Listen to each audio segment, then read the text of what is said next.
Good morning. Sorry, I had a little bit of issues getting on today, but we have a great topic today. We're going to talk about current changes in the IRS. Another funding fight is brewing with the IRS, and the question is, should we fund them or not? Does the IRS deserve more funding, and will it help taxpayers or hurt them? So there's a lot going into that topic, and we have a lot of news to cover. D-Day, the anniversary of D-Day being one of them. So stay tuned.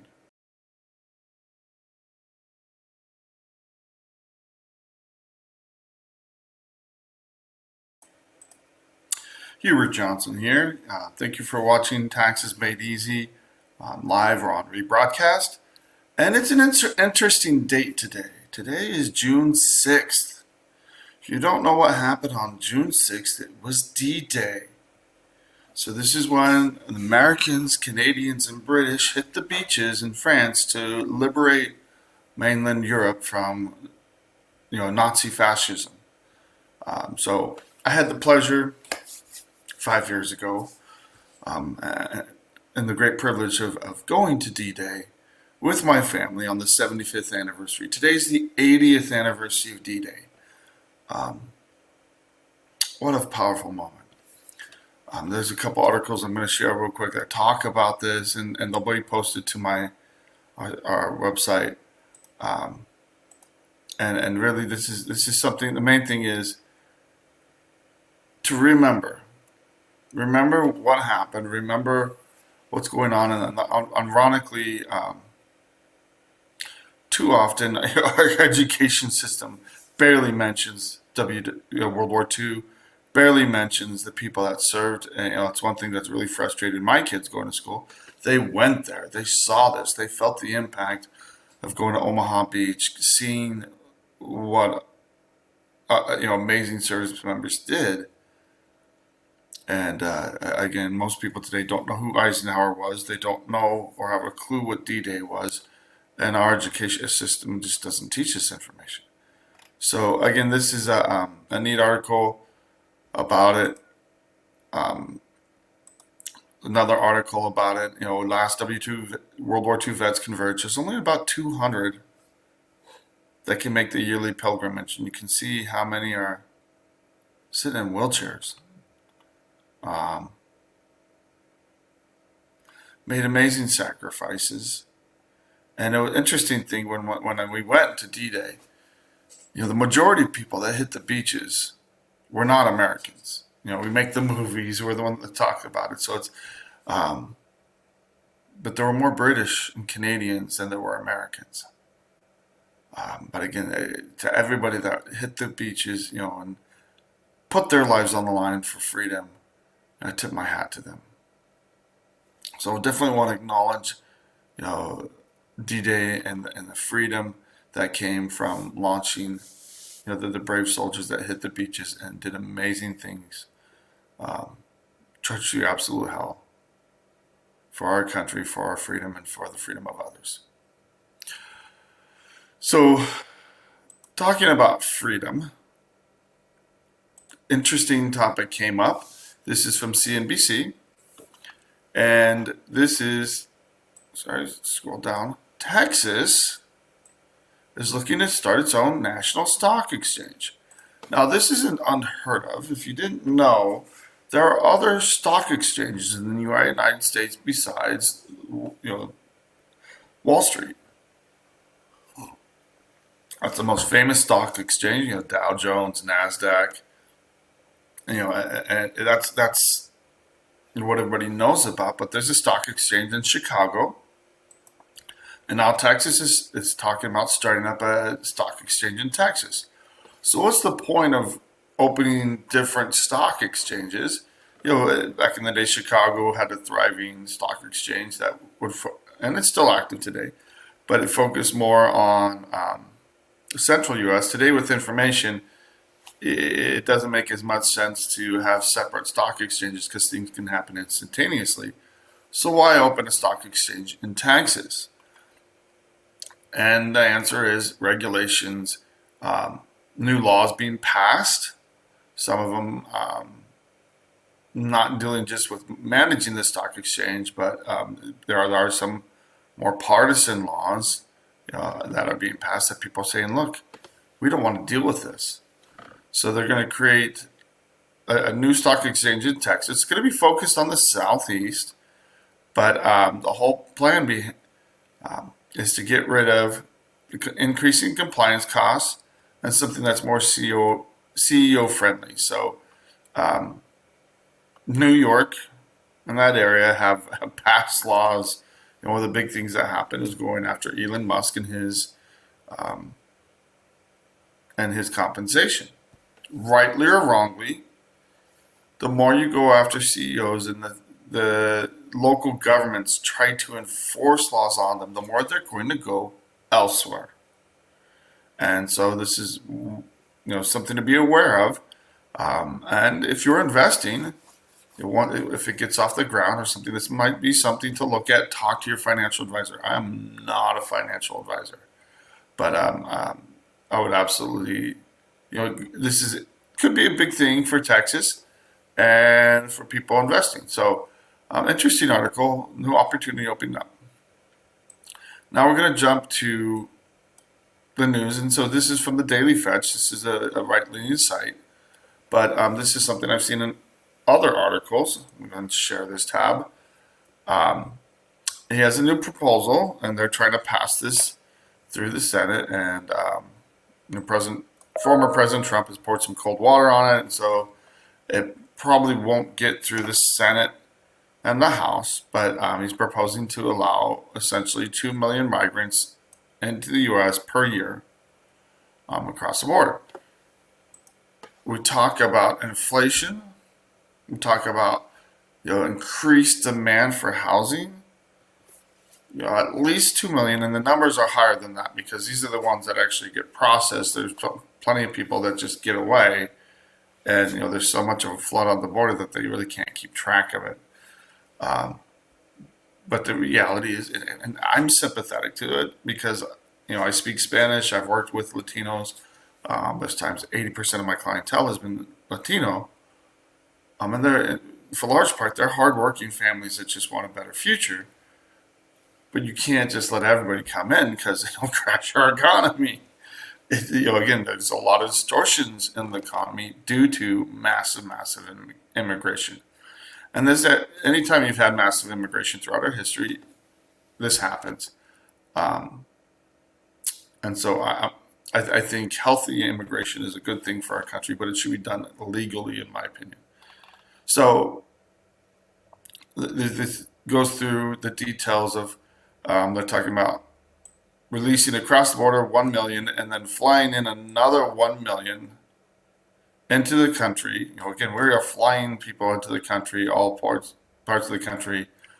And he came up with a new mobile app, CBP One app, that allows for migrants to apply for entry remotely, but it completely circumvents the legal process. So these are people using a government app to come into the country illegally. And one of the things they point out is why do we have laws? I mean, this is not even this doesn't follow the legal process at all. And one of the comments is people that are coming in the U.S. legally now, they're just suckers. They're not suckers. The problem is, and I've seen this plenty of times, people coming in illegally can get hurt the most. Because now that they can, in some states, they can get driver's licenses. They can't get social security numbers. They can't work legally. And it makes them a lot harder to function within society. So instead of fixing our laws to make it easier to function in society, we just have millions and millions of people pouring in.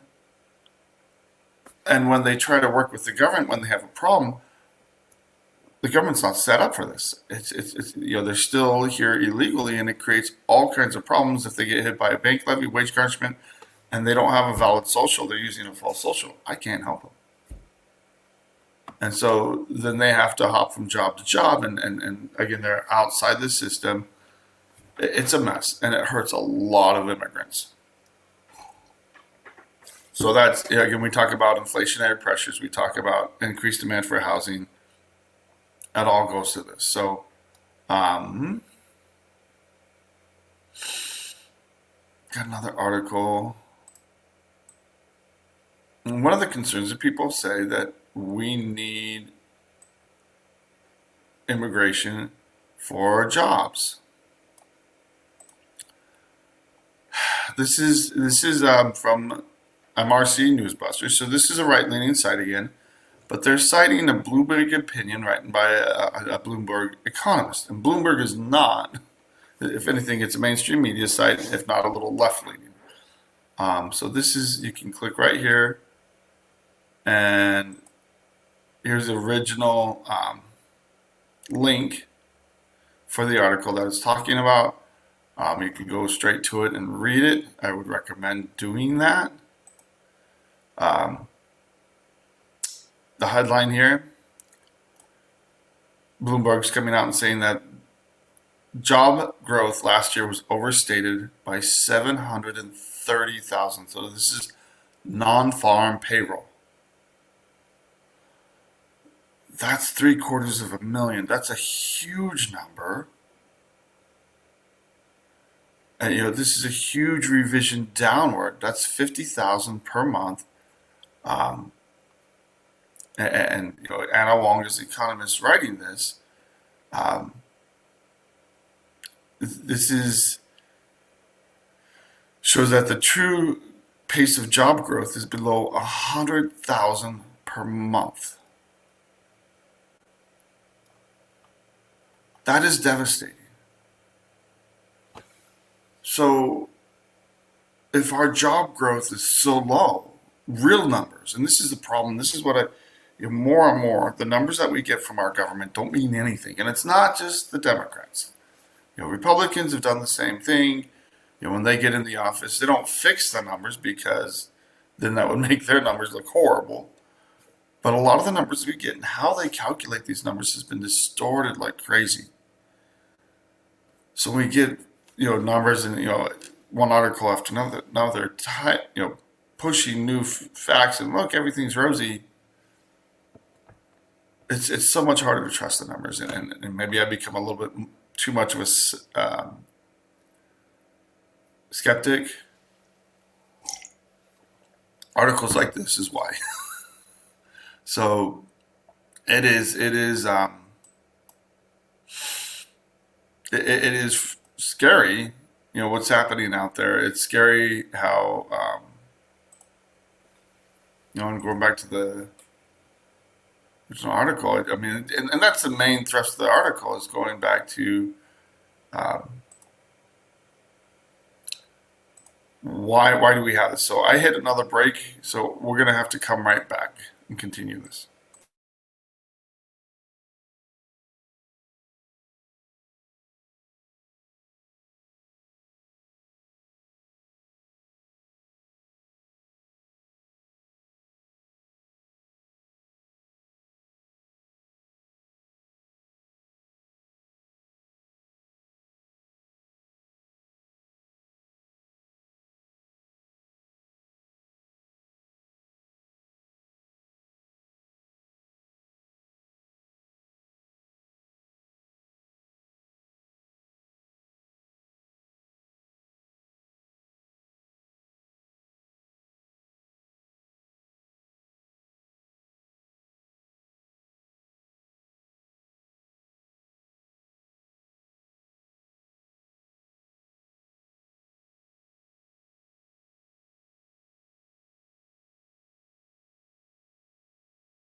So, going back to this original article, it really is talking about mainstream media has been pushing numbers, pushing government numbers without questioning, and that's the thing. That's a problem when you have most of the media in the bag for the administration, that you don't get real journalism.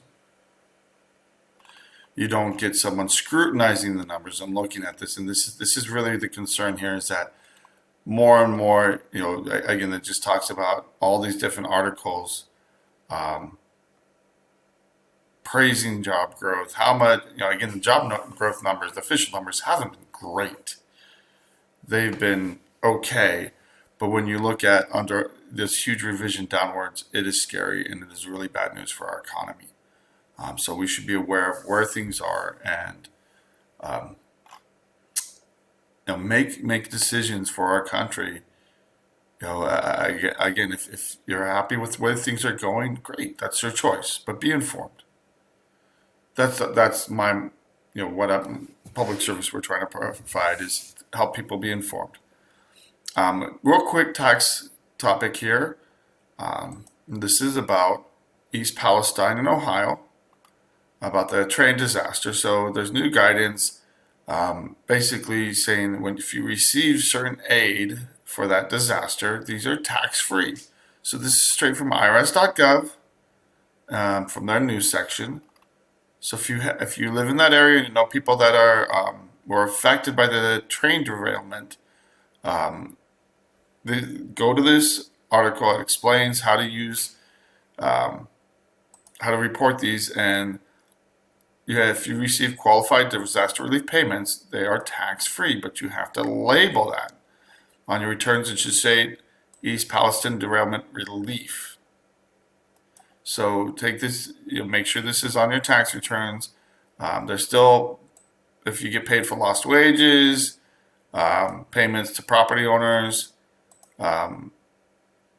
those are taxable, and payments to businesses are still taxable, but a lot of it comes from the settlement with the train company. So dig into this if this affects you, and be aware of it. So interesting. Got a couple more articles. I don't know if I'm going to get through all of it. And this is from Reuters. A U.S. solar project boom could met deadline. So here's the thing: that the Biden administration put in a 2-year U.S. tariff holiday on solar panels. Why?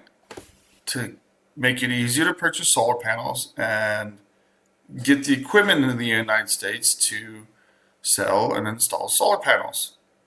So again, they're red hot right now. If you're looking for it, I'm not sure if these are just for larger projects. So what happened because of that, companies building solar projects in the United States went nuts buying all the solar panels at very cheap cost from Southeast Asia. And, Malaysia, Thailand, Cambodia, and Vietnam. So because of that, now we have an excess. We already have nearly as much solar capacity as U.S. will install in all of 2024. So companies went nuts buying stuff cheaply, and now they're trying to get this installed as quickly as possible because they have 180 days to do it. So if you are looking for solar equipment, if you're considering now, might be a great time to do it. If they don't install in 180 days to use up this, the stock from Southeast Asia, they will need to pay the taxes. So again, this is supposed to be a limited window here to jumpstart green energy products and solar projects throughout the United States. The problem is U.S. solar manufacturers got killed by this. And it's contributed to a 50% price collapse in the market, which again, it's hurt the United States industry. So we want our own industry to improve, to increase. We want domestic manufacturers, but by doing it overseas, we really kind of give a sucker punch to our own U.S. solar industry here. And So that's the flip side of it. And it's going to continue because nobody's going to buy anything for the rest of the year. So that really puts companies in U.S. solar companies in a huge bind. Um, and so after this is done, then the plan is to focus and give U.S. solar companies a fighting chance. But too often when we push an agenda, the agenda being here to install green energy as quickly as possible, instead of using our own local manufacturing, they used a shortcut to import all kinds of solar panels from Southeast Asia cheaply. We just shot ourselves in the foot as far as our own domestic manufacturers. So and I apologize, I wasn't sharing this article, but U.S. solar projects, again, not only created a boom, but also hurt U.S. manufacturing in the process. Now, I want to go through these next ones a little quickly. This is J.B. Pritzker, Illinois, and again, this is different states doing different things, and that's fine. We should look at where they're going and how does that work for their state. So Hawaii's governor just reduced taxes. What is Illinois doing? They have a tax book on sports books and businesses. I don't really have a lot of sympathy for sport books. All these online gamings, the ads are obnoxious. They go constantly.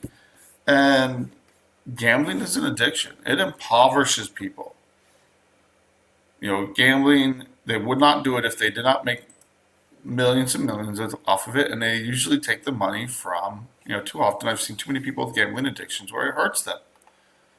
So, I don't have, it's hard for me to have a problem with that. But again, it's just,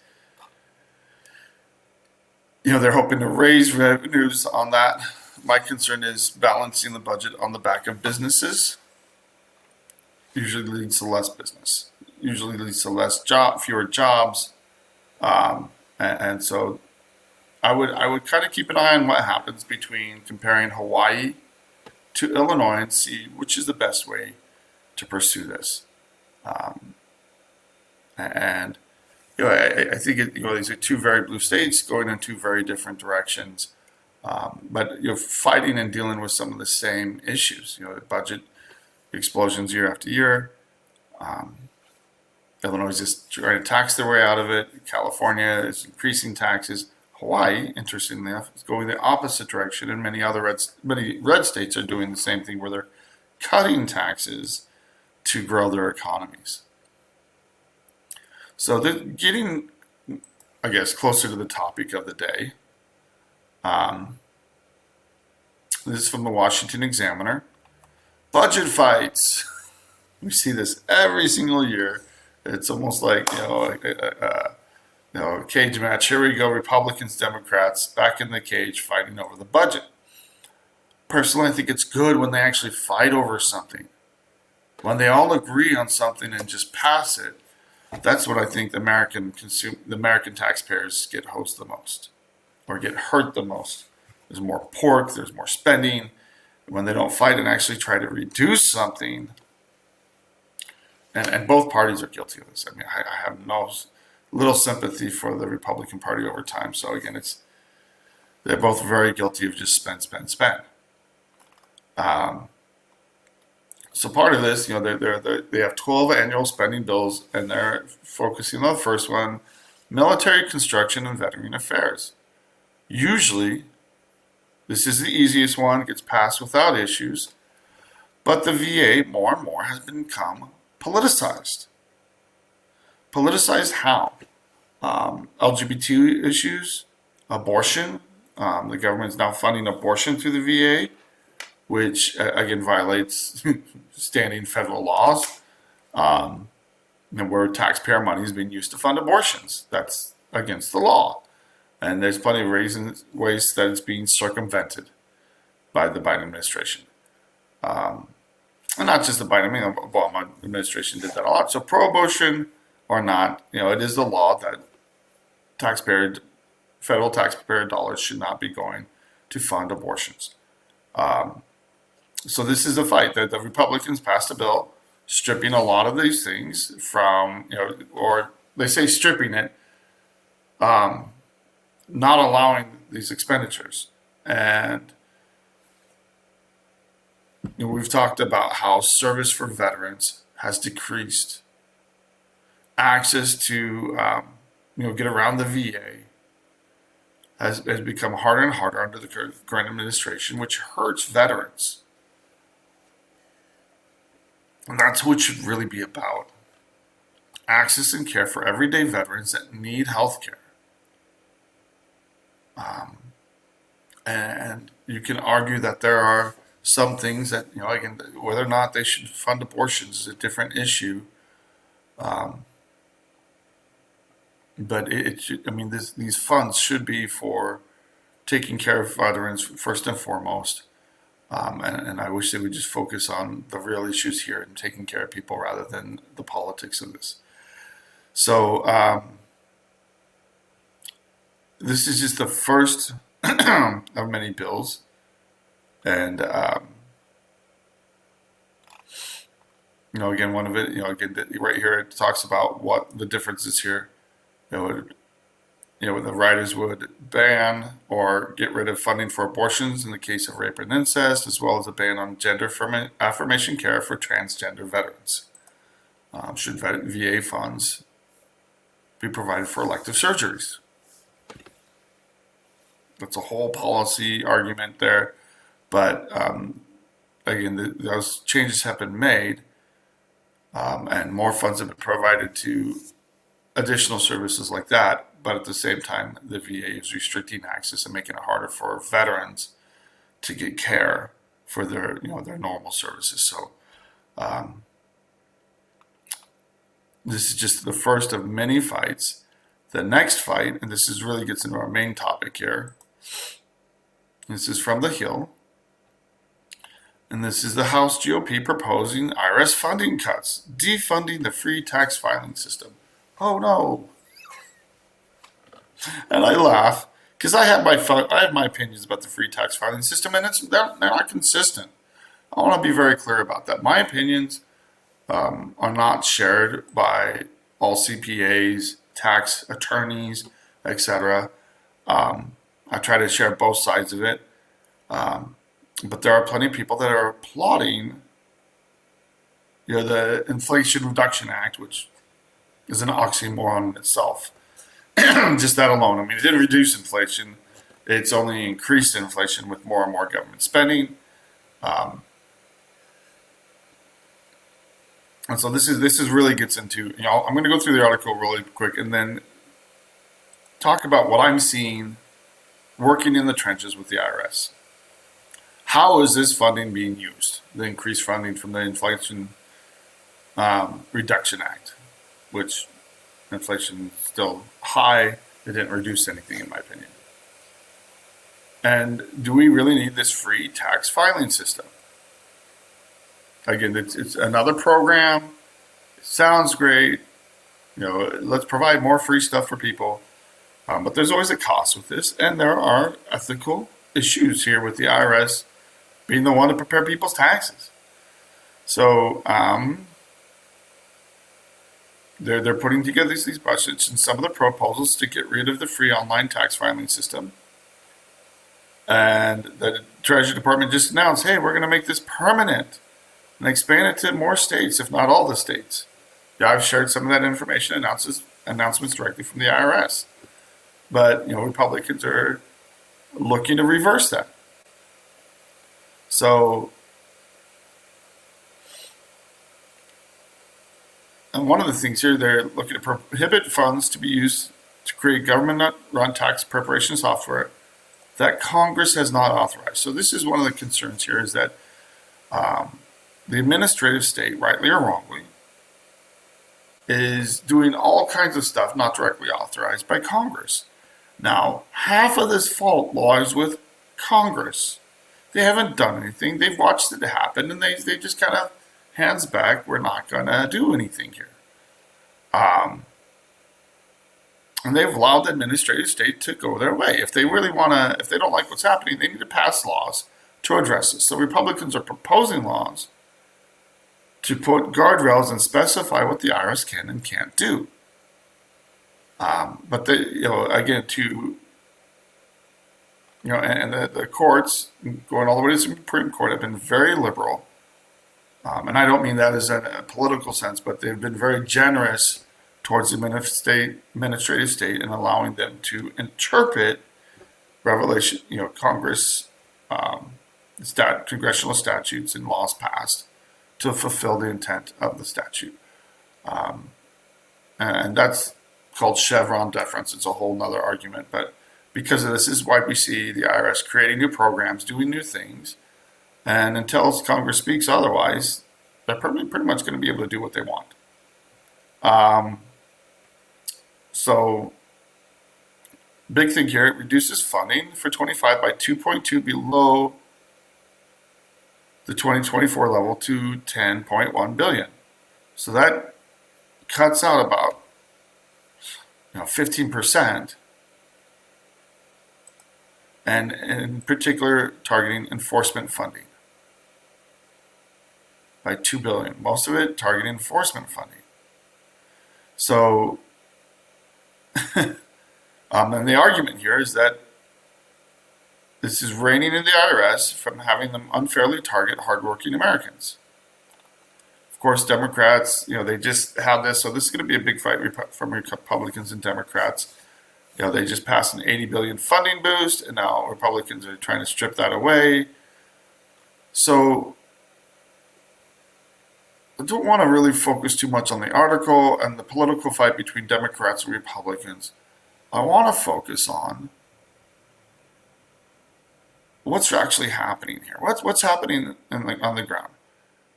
Does the IRS need to hire a bunch of people? Absolutely. Do they need to improve their services across the board? Absolutely. Do they need a huge bloated staff to do so? No.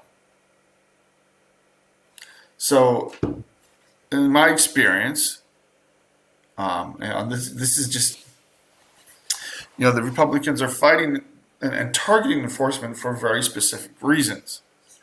It's the enforcement that is really hurting taxpayers. And, we've talked about this ad nauseum that we're going to just go after people making $400,000 or not is a lie. And I'm sorry, I'm not going to sugarcoat it.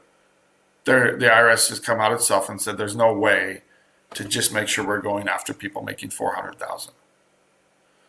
And I'm going to lay out some of the reasons why they have gone after, and I've talked about this before, they've gone after everybody from little retirees to people barely, working families barely getting by, making 50,000, or married couples making less than 100,000, with kids and stuff, and depending on where you live, that's usually not enough. It's in this economy, it's not enough.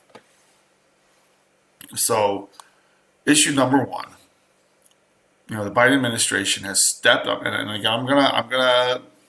This is mostly the Biden administration. Didn't see this under Obama. Didn't see this under Trump.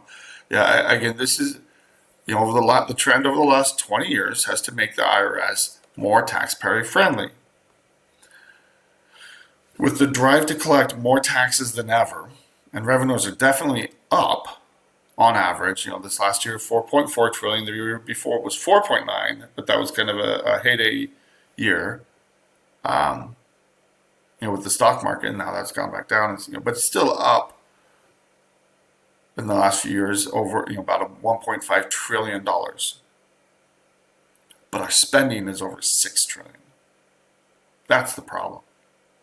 Revenues are up, but we're going after every Tom, Dick, and Harry to try to get more money for the government. So the ways they've done this, and some of the changes that they've made, is, again, for years prior, they had an 150% allowable for housing and utilities. Housing and utility costs have gone through the roof. And what did the Biden administration decide to do? Reverse it.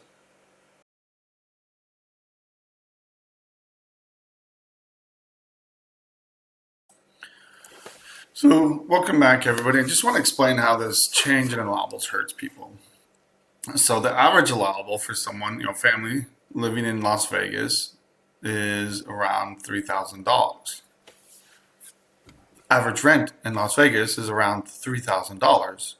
But the allowable is supposed to cover not only rent or mortgage, but also utilities, phone costs, internet, um, lawn care, pool care, any kind of security system that you have, property taxes, rent, uh, um, renter's insurance. So a whole host of costs that families have that usually adds about $1,000. So more than anything else, here in Pima County, in Arizona, it's down to $1,600 and $1,900. This last May, despite housing costs increasing 11%, the IRS reduced the numbers across the board. And in general, they reduced the national standard, thinking that house or food and clothing costs have gone down. They've gone up. Food has gone up. Um, it's almost laughable how ridiculous the IRS is and how they've cracked down on average Americans. So when I talk to people, usually we would wait till the next allowables came out if we had people that were right on the cusp and see if it helped or hurt them. It hurt people. It's made people pay more in taxes, not qualify for programs that they otherwise would have, and they've gotten rid of a lot of exemptions here. So, if you're trying to do an offer and compromise and do a settlement on your home, and you have a home, so a little retired lady that has a home that they've lived in for 30 years, if there's any kind of equity in their home, they won't qualify for an offer, or that equity will be added to that offer, making it that much harder.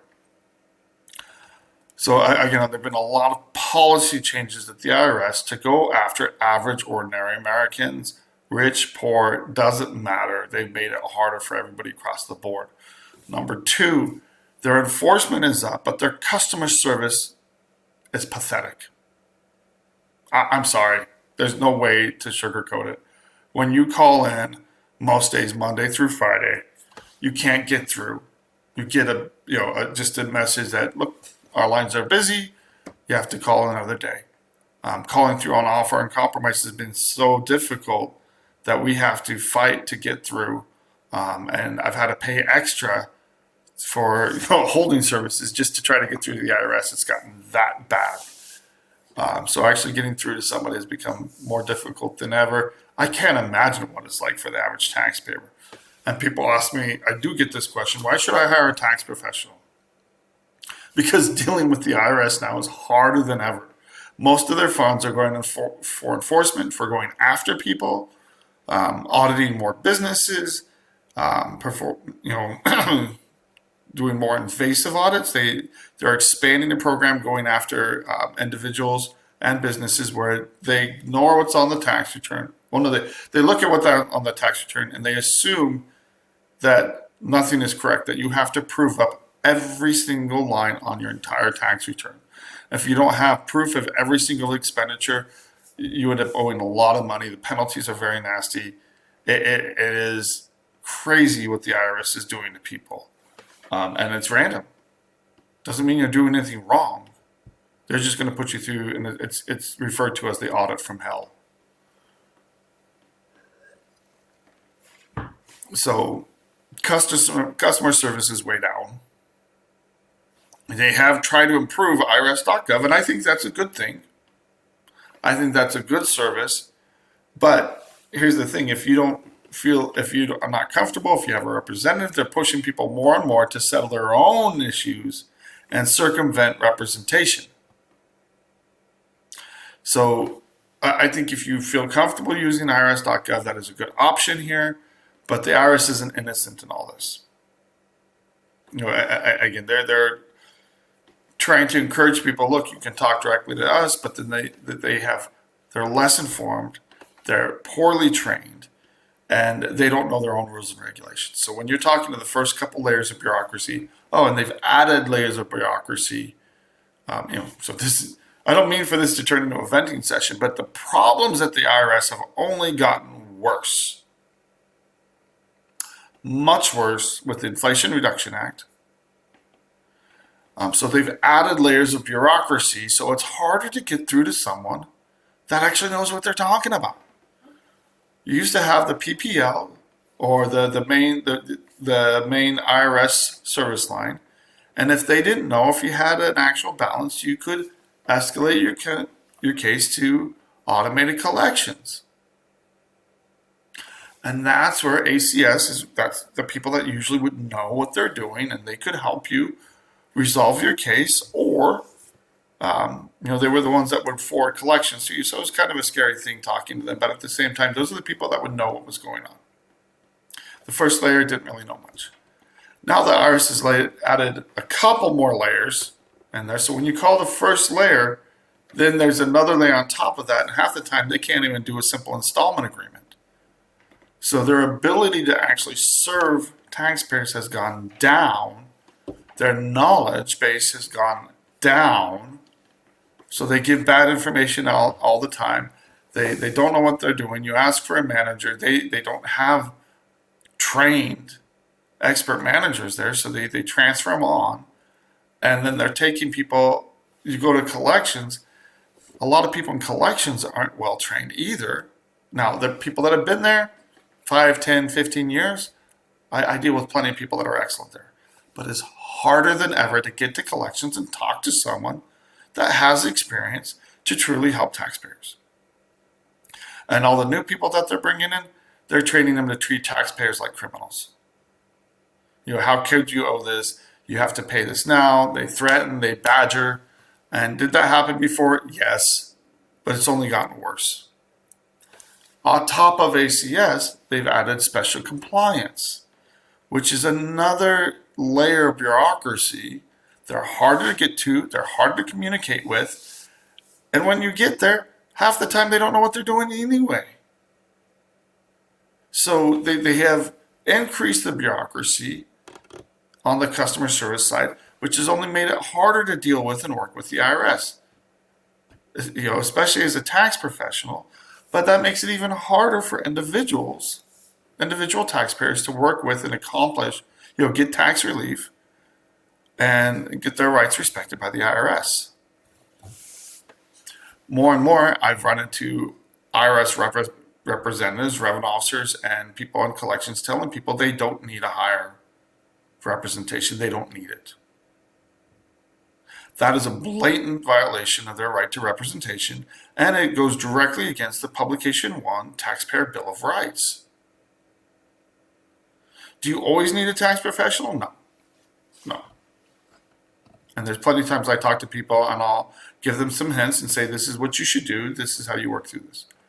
But will the IRS help people and suggest to them, hey, maybe you should apply for our hardship plan or a hardship status? Maybe you can't afford to pay everything. Maybe we should set you up on something else. 9 times out of 10, absolutely not. It's a collection agency, and they treat you like you owe the government, and they're there to collect from you. They ignore your rights on a regular basis.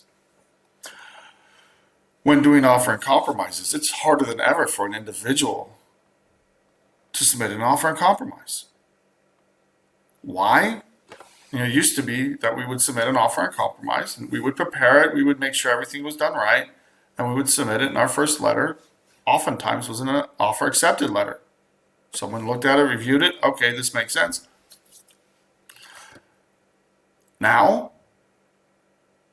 every single case, every single offer, the very first thing they get is an offer rejected letter. So I just talked to someone the other day, they said, we had to resubmit the offer.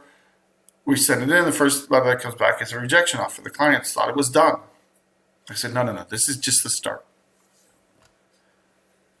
And it's confusing how they are.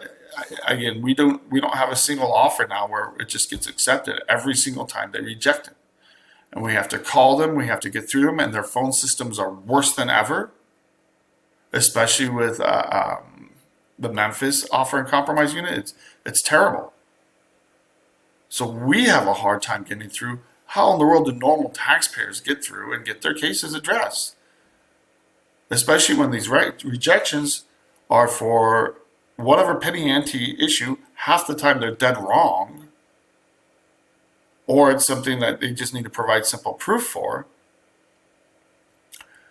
But the IRS is rejecting every single case. It's harder than ever to communicate. and they are rejecting offers quicker than ever. It used to be that if you were in negotiations with the IRS, they would work with you, and then when it was time for appeal, it was clear. They would send you final notice with charge. Look, I'm rejecting it. This is your time for appeal. We're done going back and forth. Not a problem. Never had a problem with it. Now, as soon as you get a rejection letter, you better be sending in an appeal. They don't give you a back and forth. They don't give you time to negotiate, to actually contest their findings. They're just rejecting offers, and if you don't appeal right away, they'll return your offer without any appeal rights. So you're losing opportunities to negotiate with the IRS. You're losing due process because they have a manager, but the IRS, there's no way to appeal the offer system, which again, didn't used to be a problem. I did over 300 accepted offers in 1 year.